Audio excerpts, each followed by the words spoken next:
Lancashire avoided relegation, for now, on a nail-shredding third morning of the LV County Championship relegation shootout with Middlesex at Emirates Old Trafford, although some fine batting from the visitors in their second innings still makes them just about the favourites to stay in the First Division on the final day of this enthralling contest. The first hour was extraordinarily exciting. Lancashire beginning the penultimate day needing to find 41 runs before losing 3 wickets to keep their dreams of avoiding the drop alive. Luke Proctor and Glenn Chappell both struck early boundaries as the runs required for a third batting bonus point were reduced to 31. But then on 42, Proctor was given out LBW with a total on 269 for 7, although this ball from Tim Murtagh pitched outside leg.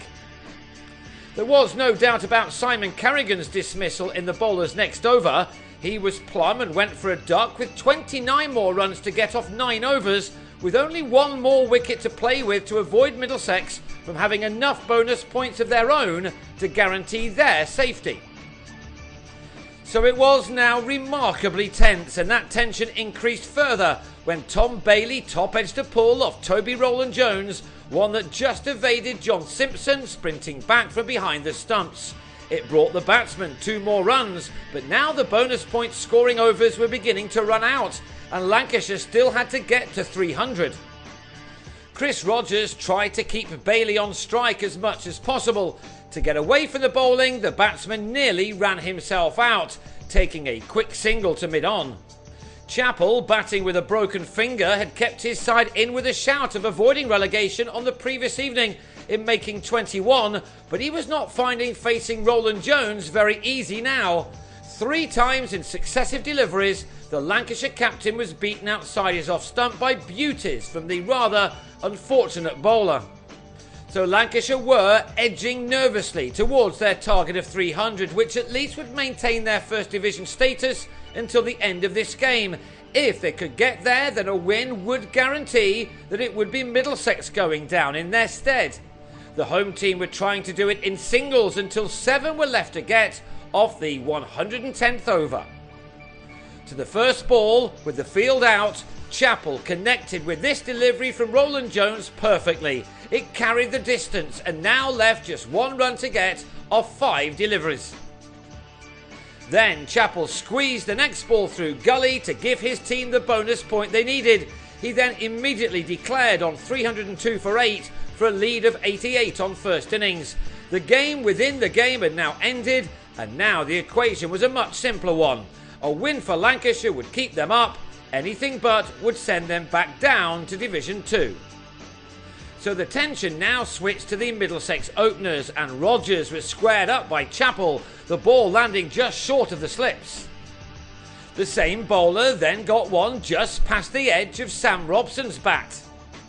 Sometimes this was almost unbearable to watch. Carl Brown put down a chance in the covers to give Rogers a life, while Carrigan was convinced that Rogers had touched the ball on its way to short leg, the decision going in the favour of the batsman, one who does normally walk.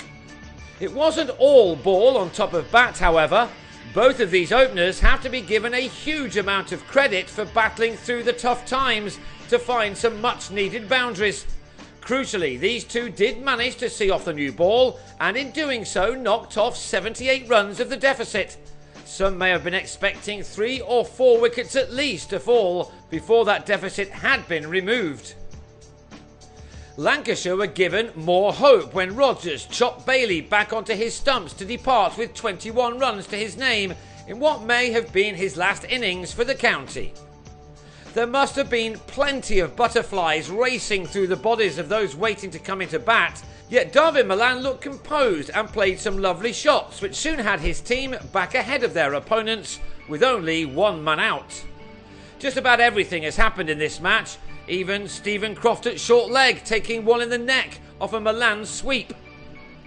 Robson, out of sorts since returning to the county from his time with England, was superb, making 75 before he got out to one of Carrigan's poorer deliveries, thumping the ball into the covers to be caught.